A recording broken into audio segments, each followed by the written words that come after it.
sukses dalam menjalani bisnis mereka masing-masing. Ini menarik karena berkaitan dengan 3 anak muda yang berbagi ilmunya melalui satu akademi. Dan mereka berharap dengan apa yang mereka bagikan, mereka menciptakan entrepreneurs muda lainnya. Siapa mereka? Mari kita simak dulu snapshot berikut ini.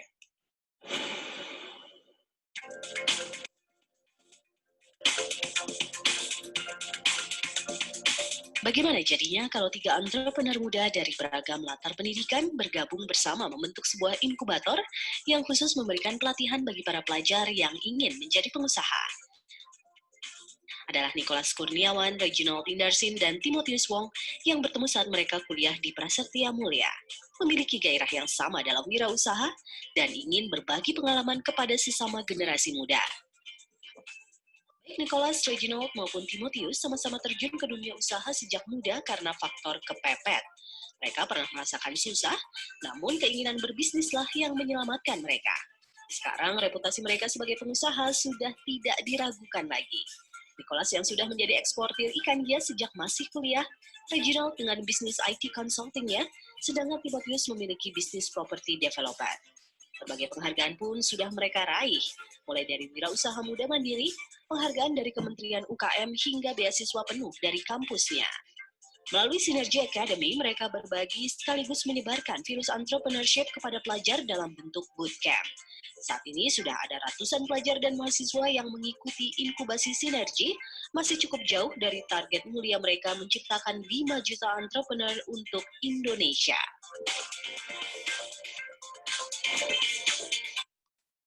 Oke, sekian videonya. Jadi teman-teman, Pak Timotius akan memulai sesi pertamanya. Dan jika kalian memang ada pertanyaan dari Bapak Ibu atau teman-teman sekalian, jangan lupa langsung ketik aja di kolom chat. Ya, atau kalau kalian ikuti YouTube, itu ada kolom komen, silakan tanya di situ. Kami akan coba jawab semaksimal mungkin dengan waktu yang tersedia.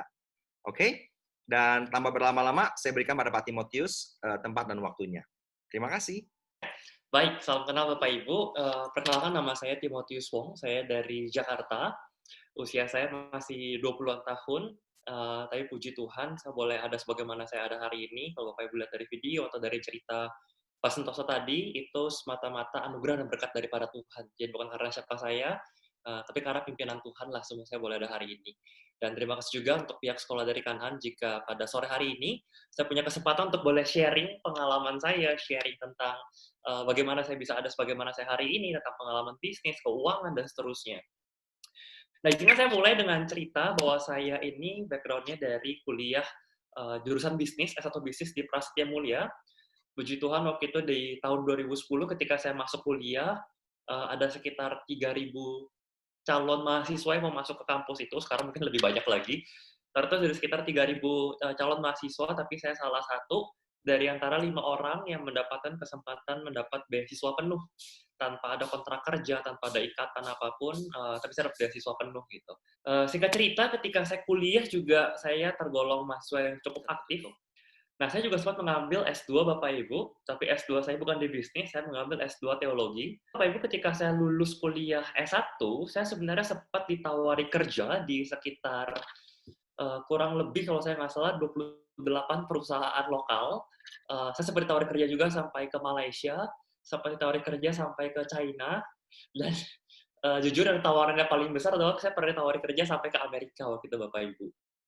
Nah, saya akan lanjutkan Bapak Ibu, ini pengalaman bisnis saya, jadi sejak saya kuliah, itu sudah pernah menjalankan beberapa bisnis, dari bisnis kuliner, bisnis kos-kosan, bisnis agent property, bisnis online, bisnis ekspor, bisnis di bidang pendidikan, sampai yang terakhir, akhirnya saya di bisnis properti. Saya juga sempat diundang oleh US Embassy, dan saya dibayarin tiket untuk pergi ke Amerika, dan ya semua ya satu tentu itu anugerah Tuhan. Tapi saya hari ini pengen cerita bagaimana dari SMA sebenarnya saya sudah mulai mempersiapkan diri saya sehingga ketika saya kuliah, ketika saya bekerja, ketika saya lulus kuliah, ya saya bisa puji Tuhan satu langkah lah dibanding di depan teman-teman saya yang lain. Ini yang pengen saya bagikan hari ini ke teman-teman dan kepada Bapak Ibu semua. Itu sedikit perkenalan dari saya. Nanti kalau ada yang mau tanya-tanya juga sangat-sangat boleh. Tapi itu sekian dari presentasi saya, karena saya pengen lebih banyak cerita ke pengalaman pribadi sih Bapak Ibu. Jadi saya bukan mau menggurui di hari ini, tapi lebih ke sharing sebenarnya. Jadi saya pengen berbagi aja sih pengalaman saya seperti apa, dan harapan nanti mungkin teman-teman yang masih di SMA, yang kesempatan masih sangat-sangat terbuka, ya bisa dapat inspirasi dari sini dan juga mencoba hal yang sama. Sehingga ketika nanti kalian kuliah, ketika kalian bekerja, kalian buka usaha, ya berkat Tuhan banyak lah gitu. Karena saya percaya bahwa ada banyak orang berkata seperti ini, orang yang biasa-biasa aja itu kalah dari orang yang pintar lah gitu, orang yang udah jenius, lahir pintar, dan seterusnya. Orang yang pintar itu masih kalah sama orang yang gigih. Jadi mungkin lahir biasa-biasa aja, saya juga dulu IQ-nya nggak begitu tinggi, tapi saya mau nggak mau modal gigih, rajin, ya masih bisa gitu berhasil. Nah, orang yang gigih, rajin sekalipun, itu kan kalah sama orang yang paling tinggi, yang saya bilang adalah orang yang beruntung. Jadi yang beruntung tuh istilahnya udah nggak ada yang ngalahin lah. Kita mau serajin apapun, sepintar apapun, tetap aja kalah sama orang yang beruntung gitu Bapak Ibu. Nah, cuman ketika saya mendengar seorang filsuf dari Romawi, namanya Seneca, dia pernah berkata, keberuntungan itu ada rumusnya loh. Karena seolah keberuntungan ya berarti nasib dong, takdir dong. Kalau saya hidupnya nggak beruntung, emang takdir saya nggak beruntung. Nggak juga. Seorang filsuf Romawi, Seneca, pernah bilang, dan Seneca ternyata masih sepupuan sama Pontius Pilatus, dia pernah bilang bahwa keberuntungan itu ada rumusnya. Keberuntungan sama dengan kesempatan ditambah dengan persiapan. Kesempatan datang dari Tuhan. Tapi persiapan datang dari kita manusia. Nah, ini yang menjadi cikal bakal pertama kali saya kalau mau cerita. Bagaimana sih saya pertama kali bisa melek finansial? Saya punya sebuah mimpi. Saya punya sebuah impian. Saya punya mimpi seperti ini, bahwa suatu hari saya nggak mau lagi cuma sekedar bekerja untuk uang. Tapi saya mau suatu hari saya bisa membuat uang yang bekerja untuk saya, dan saya bekerja untuk kemuliaan. Oh, saya membuat sebuah rencana, Bapak Ibu, itu masih umur 15 tahun, masih sangat-sangat idealis, tapi saya membuat sebuah perencanaan. Nah, tapi ketika saya berpikir, gimana caranya ketika saya umur 30, saya bisa pensiun? Gimana caranya umur 30, saya punya perusahaan yang cukup besar, sehingga saya bisa tinggal begitu saja. Kalau Bapak, Ibu, dan teman-teman tahu, Warren Buffett bisa menjadi orang terkaya di dunia, dia nggak punya bisnis. Dia cuma punya satu, investasi. Dia menghasilkan keuntungannya cuma dari investasi saham. Maka saat itulah pertama kalinya perjumpaan saya dengan dunia investasi, dengan dunia saham. Saya bilang, oke, saya tertarik untuk belajar yang namanya investasi saham. Saya masih umur 15-16 tahun saat itu. Tapi saya tertarik untuk melek finansial, untuk belajar tentang saham. Karena melihat orang terkaya di dunia, Warren Buffett bisa seberhasil itu hanya dari investasi saham. Suatu hari, jadi saya bersyukur dengan guru SMA saya masih kelas 11 SMA, Bapak Ibu, masih kelas 11, tiba-tiba guru ekonomi saya bikin sebuah project. Project yang sangat sederhana, project yang sangat simpel, gak ada persiapan, gak ada apa-apa, dia kepikiran, dia bikin simulasi trading saham.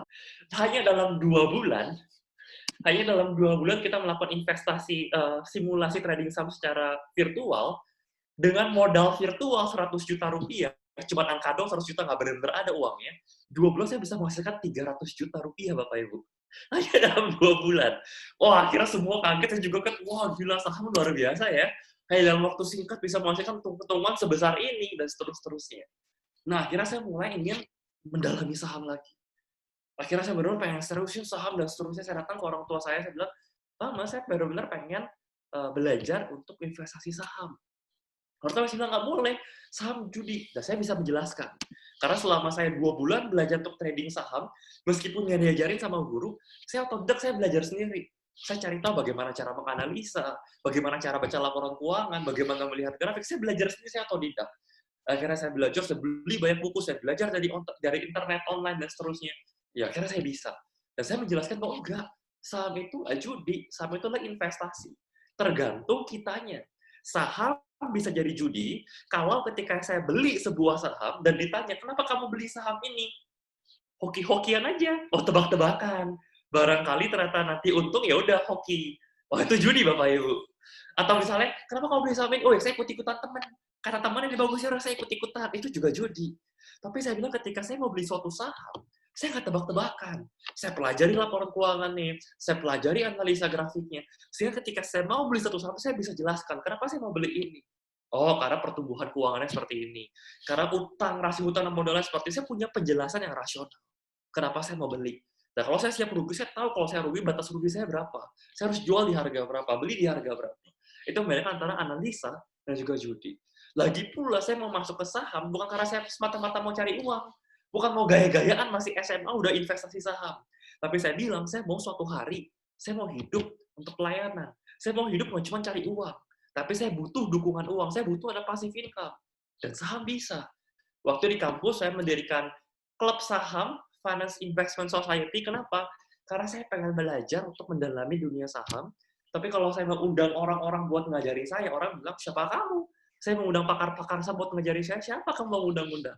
Tapi kalau saya bikin Prasetya Mulia Finance Investment Society, lalu saya undang pakar-pakar expert-expert saham, mereka merasa, wah, saya diundang sama Prasetya Mulia, sama nama besar kampus saya. Oh, sebenarnya enggak. Yang undang saya, pakai nama besar kampus saya. Ntar datang yang dampingi saya juga, ya belajar saya juga sama teman-teman. Dan mungkin Bapak Ibu lihat, wah ini anak, si Timotius ini enak banget, emang udah jalannya lah, selalu lancar. Bisa bisnis, bisa investasi saham, bisa punya passive income. Ya, itu kelihatannya Bapak Ibu. Kelihatannya bagus-bagus doang. Ya, tapi hidup juga nggak semulus itu. Saya masih ingat waktu saya masih semester 5, umur 20 tahun, suatu hari tiba-tiba saya terbangun, saya mendengar mama saya menangis, histeris. Saya tanya, kenapa? Saya kaget. Mama saya bilang, usaha papamu bangkrut. Usaha papa yang udah dibangun puluhan tahun, nyekolahin kamu dari TK, SD, SMP, SMA, habis. Ditipu sama karyawan sendiri, ya udah kerja puluhan tahun, ya bahkan anaknya papamu yang sekolahin. Terus itu keluarga saya mengalami krisis keuangan, krisis ekonomi, karena akhirnya tiba-tiba terputus, nggak punya penghasilan lagi orang tua saya. Tapi puji Tuhan di tengah kondisi krisis, orang tua saya bisa bilang, untung ya, lagi krisis orang tua bisa bilang, untung ya, satu, kamu ada beasiswa. Kalau nggak mungkin kita nggak bisa lanjutin buat bayarin kamu kuliah. Kedua, untung saat itu saya punya bisnis sendiri. Akhirnya saya bisa hidup sendiri, bisa bayar uang kos, uang transport, kuliah juga beasiswa. Saya bisa tutupin dengan biaya sendiri, bahkan untuk biaya hidup sehari-hari, untuk makan di rumah, untuk uang pembantu, itu udah saya cover. Jadi cukup meringankan orang tua. Dan untung yang ketiga, waktu saya udah melek finansial, saya udah benar-benar sangat-sangat was-was masalah investasi, masalah menabung, masalah kesehatan keuangan, karena kita nggak pernah tahu kapan tiba-tiba ada musibah yang menimpa hidup kita. Dan yang mengalami hal seperti itu ternyata saya nggak sendiri. Saya ketemu dengan teman-teman ketika saya buku kuliah yang mengalami hal yang sama. Kalau saya, usaha orang tua saya waktu itu bangkrut, saya ketemu teman yang ada yang ketika dia masih kuliah, tiba-tiba orang tuanya kena PHK. Ada yang ketika masih SMA, tiba-tiba papanya sakit dan akhirnya meninggal. Namanya cuma ibu rumah tangga dan nggak punya pekerjaan. Ada memang berasal dari keluarga yang kurang mampu. Tapi karena kita bisa bertahan hidup, satu, karena kita punya bisnis. Kedua, karena kita punya penghasilan. Yang kedua, karena kita tahu bagaimana cara mengolah keuangan. Nggak setiap dapat uang habis, tapi kita tahu bagaimana mengatur keuangan kita supaya kondisi apapun yang mendadak terjadi, kita nggak panik. Nah, akhirnya dari situlah saya tergerak di tahun 2013, saya dan teman-teman membuat sebuah gerakan untuk gerakan Youthpreneurship Movement, gerakan anak muda berbisnis. Ya sekarang berkembang menjadi gerakan Melek Finansial, di mana kita keliling ke Indonesia. Saya belum pernah ke Banjarmasin, tapi saya pernah diundang untuk seminar di Samarinda, untuk yuk kita memberikan motivasi, kita mendukung untuk anak-anak dari SMA, kuliah. Ayo kita melek finansial sejak kita masih muda. Kita mulai mikirin bagaimana cara menekan penghasilan, bagaimana cara kita menabung, investasi sejak kita masih muda. Karena semakin kita dini, peluang kita semakin besar. Semakin kita tunggu nanti, kita udah lulus kuliah, kita berkeluarga, tanggungan kita semakin berat. Biaya kita semakin besar, bebannya semakin besar. Kita keliling dan seterusnya. Ya puji Tuhan akhirnya gerakan kita diakui. Akhirnya tadi kita sempat diundang oleh Andi Efno yang masuk ke TV. Kita sempat diundang oleh Gubernur Kalimantan Timur membawakan seminar. Saya juga sempat diminta oleh Bank Indonesia untuk membuat sebuah kurikulum entrepreneurship wirausaha untuk sekitar 5.000 sekolah SMA negeri dan SMK di Indonesia. Kami juga sempat diminta untuk beberapa sekolah swasta untuk buat kurikulum entrepreneurship dan seterusnya. Kami mengadakan bisnis camp, bagaimana kami mendidik anak-anak untuk yuk kita belajar bangun bisnis dari nol, supaya kamu bisa punya penghasilan sejak kamu masih muda, masih SMA, masih kuliah. Dan akhirnya kita terus berkembang, dapat penghargaan, saya diundang ke Amerika, semua dibiayai, diundang oleh Google, oleh Microsoft, oleh venture capital, oleh universitas di Amerika, dan seterusnya. Saya pernah diundang untuk membawakan seminar di Amerika, yaitu semua anugerah Tuhan. Nah, evaluasinya apa? Kita merasa bahwa betul sih, orang-orang yang udah ikut program kita, ikut kurikulum kita, benar, mereka punya bisnis, meskipun masih SMA, meskipun masih kuliah, karena udah ikut modul kita. Tapi dari anak-anak yang mulai bisnis, yang akhirnya bertahan, ya nggak banyak. Karena balik lagi, nggak semua orang terakhir jadi pengusaha. Nggak semua orang terakhir jadi pebisnis. Nggak semua orang terakhir jadi pedagang, jadi entrepreneur. Ada orang-orang yang pengen mengejar passion. Kak, saya pengen mengejar passion. Saya pengen jadi musisi, saya pengen jadi seniman, saya pengen jadi dokter, saya pengen jadi arsitek. Tapi saya tetap pengen secara keuangan aman. Saya tetap pengen secara keuangan saya sejahtera. Saya mau tetap secara keuangan saya sehat. Meskipun saya bukan pengusaha. Meskipun saya nggak kuliah keuangan. Nah, itu akhirnya menjadi pukulan buat saya, oke, kita nggak bisa cuma akhirnya ngajarin orang, bikin kurikulum, cuma buat, ayo kita berbisnis. Ayo dari kuliah kita bisnis. Nggak bisa. Karena toh akhirnya saya juga lihat banyak orang-orang yang ada bisnis, penghasilannya besar, tapi karena mereka nggak bisa mengelola keuangan mereka, ketika krisis, buyar juga, berantakan juga. Nah, akhirnya kita mulai beralih fokus, oke, kita nggak bisa nih cuma ngajar, oke lah, dari 2013 sampai 2019, sudah 5 tahun ini, kita mendukung orang-orang, ayo kita bisnis. Tapi kita percaya, semua model sekolah, kita sekolah buat apa sih? Supaya kita bisa lulus, dapat kuliah di tempat kampus-kampus yang bagus. Kenapa kita kuliah kampus yang bagus? Supaya kita lulus bisa dapat pekerjaan yang baik. Kenapa kita pekerjaan yang baik? Supaya kita bisa mendapatkan gaji atau penghasilan yang baik. Ujung-ujungnya untuk mendapatkan uang. Jadi cara mendapatkan uang bukan cuma hanya dari bisnis. Apapun profesimu, apapun passionmu, kita bisa dapat uang. Tapi apapun pekerjaanmu, kita perlu belajar yang namanya mengelola keuangan secara pribadi. Kita akhirnya mengadakan seminar-seminar belakangan ini untuk, ayo kita harus sadar, harus mulai keuangan. Kita perlu belajar yang namanya financial intelligence, kecerdasan keuangan. Bukan tunggu nanti udah dapat uang, udah kerja baru mengelola keuangan, jangan. Dari SMA kita udah bisa. Nah, kali ini kita membawa pelajaran yang kita sebut dengan Financial Intelligence Curriculum for High School, atau kita singkat dengan FINCH, yaitu kurikulum kecerdasan finansial buat anak-anak SMA. Kita desain modulnya menjadi 4 semester, di mana semester pertama kita bakal belajar tentang saving. Nah, semester kedua, tingkat yang kedua, kita bakal belajar tentang investasi saham. Kita bakal simulasi saham. Tapi nggak pakai kertas dan koran kayak zaman saya dulu. Kita bakal pakai aplikasi. Kita bakal pakai teknologi. Kita akan ngajari bagaimana kamu menganalisa saham. Kamu nggak judi, jangan tebak-tebakan. Tapi kamu belajar untuk menganalisa. Kamu belajar untuk beli saham karena pertimbangan. Kita belajar tentang bagaimana kita investasi emas. Kalau mau belajar saham, mau investasi emas, perginya kemana? Mulainya dari mana? Hitungnya bagaimana? Lalu bagaimana investasi forex, derivatif, dan kawan-kawannya? Bagaimana supaya kita nggak kena jebakan, tipu-tipuan yang kita sebut dengan skema Ponzi. Jebakan-jebakan yang, yuk kamu mau dapat uang instan nggak, cepat kaya raya. Wah, bagaimana mengenali nih jebakan-jebakan dan yang benar-benar real. Lalu semester yang ketiga nanti kita akan belajar sama-sama tentang perencanaan keuangan. Bagaimana saya yang masih SMA udah merencanakan keuangan untuk saya nanti kuliah, sampai saya bekerja, sampai saya menyiapkan dana untuk menikah, menyiapkan dana untuk beli rumah, menyiapkan dana untuk beli mobil, menyiapkan dana untuk pensiun. Itu udah dihitung semuanya dari teman-teman masih SMA. Dan tingkat yang terakhir semester keempat kita bakal sama-sama belajar untuk bagaimana saya masih dari SMA udah belajar tentang passive income. Bagaimana saya bisa mendapatkan penghasilan kalau tadi saya dari kos-kosan, ini bahkan teman-teman bakal belajar bagaimana saya masih SMA dengan apa yang saya punya, dengan instrumen musik, dengan instrumen digital dan lain-lain, kita udah bisa mendapatkan passive income. Kita udah mengenal konsep bahwa saya investasi, bagaimana konsep saya membuat uang bekerja buat saya, dan saya nggak lagi bekerja untuk uang. Saya bekerja buat active income saya pakai buat beli aset menghasilkan passive income untuk saya bisa hidup. Nah, ini akan kami desain sedemikian rupa, sudah kami buat, dan akan coba kami implementasikan. Nah, kenapa kita mau masuk ke SMA? Karena kita lihat di luar sana ada nggak sih yang ngajarin tentang financial intelligence? Banyak, Bapak Ibu. Di luar sana yang mau ngajarin tentang kecerdasan keuangan tuh banyak. Tapi harganya mahal. Saya udah cari tahu ada yang 1 bulan itu bayaran 20 juta. Mahal sekali. Ada cuma 1 pertemuan atau beberapa kelas itu dibayar 6 juta per pertemuan. Buat kita mahal sekali. Padahal menurut kita, pendidikan keuangan itu bukan cuma buat orang-orang yang berada, bukan cuma buat orang-orang yang, wah udah punya perusahaan, punya uang, baru kelola. Enggak. Dari kita pun sejak dini harus belajar mengelola keuangan. Dan kalau kita bisa bawa masuk ini ke sekolah-sekolah yang jumlah anaknya ratusan, maka yang tadi biaya mahal puluhan juta per orangnya, kita bisa bagi ke ratusan orang.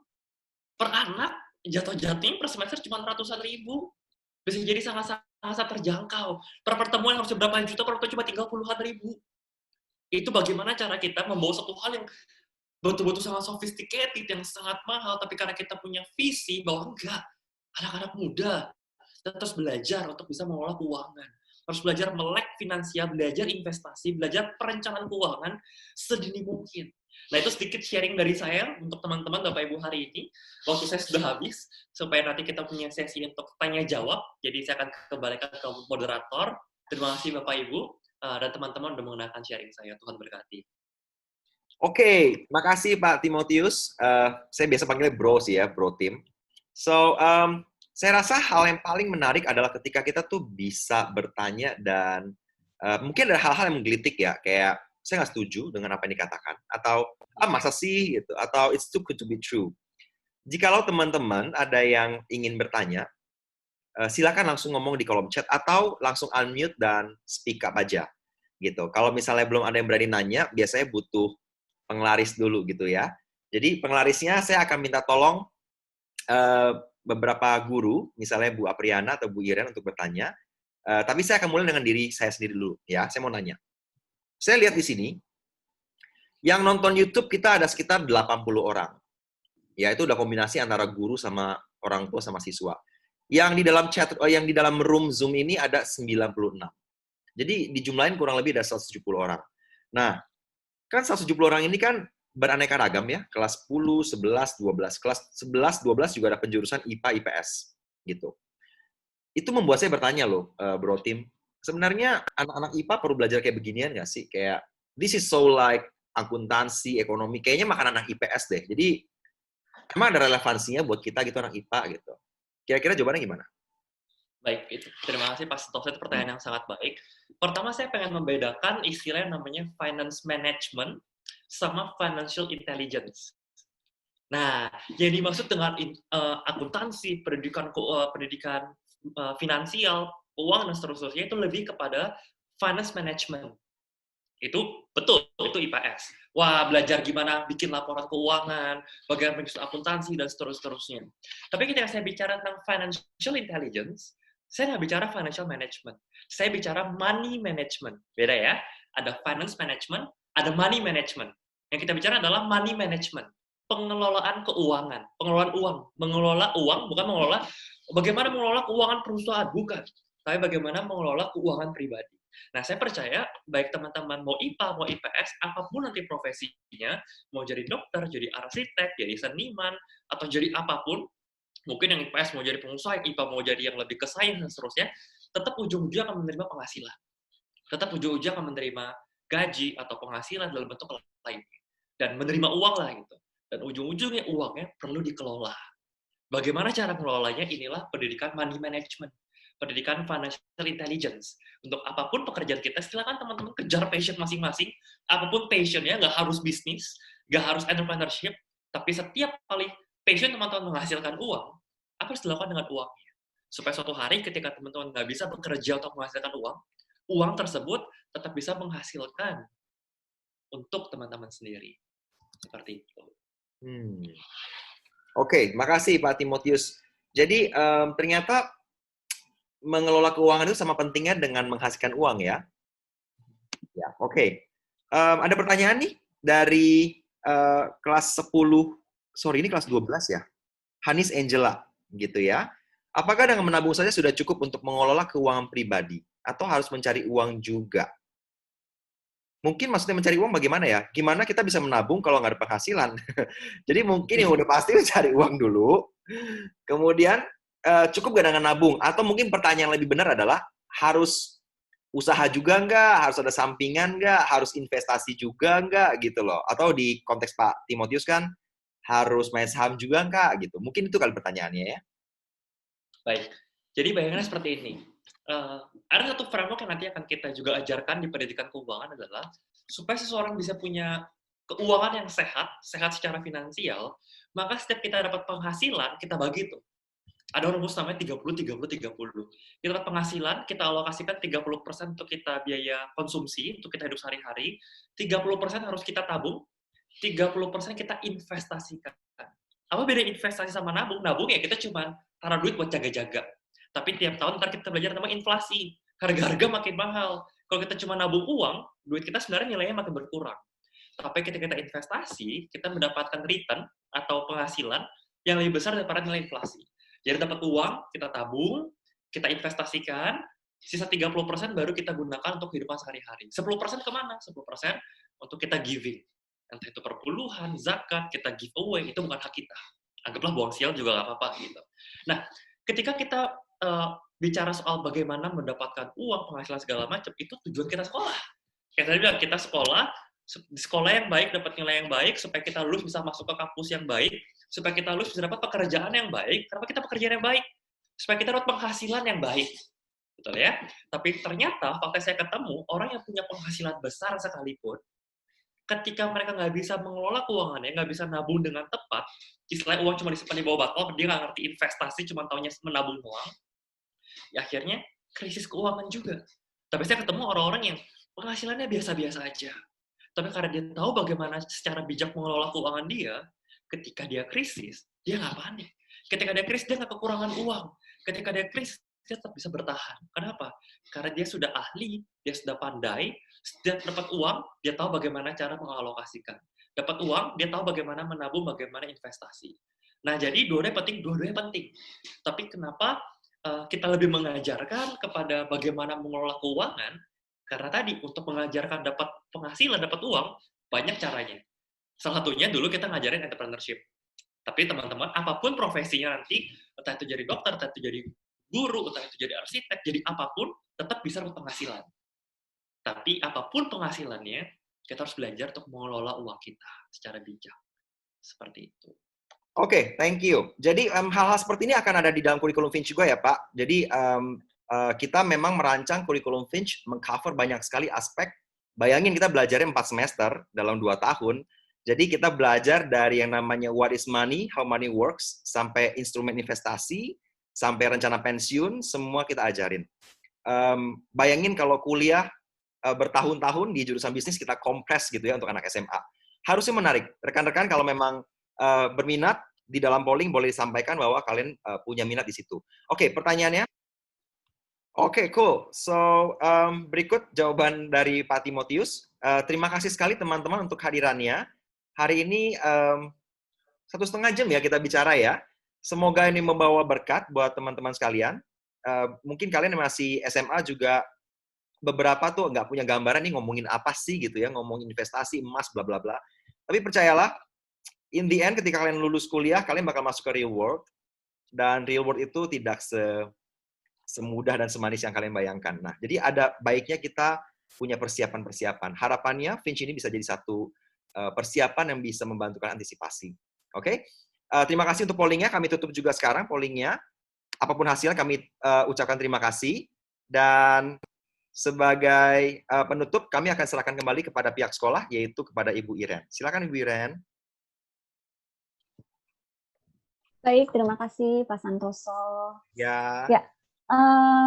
Sebelumnya juga terima kasih kepada Pak Timotius selaku narasumbernya tadi. Kita sudah mendengarkan ya semuanya bahwa memang sangat bermanfaat sekali. Terlebih pembicaranya seputar bagaimana cara mengelola keuangan sejak dini.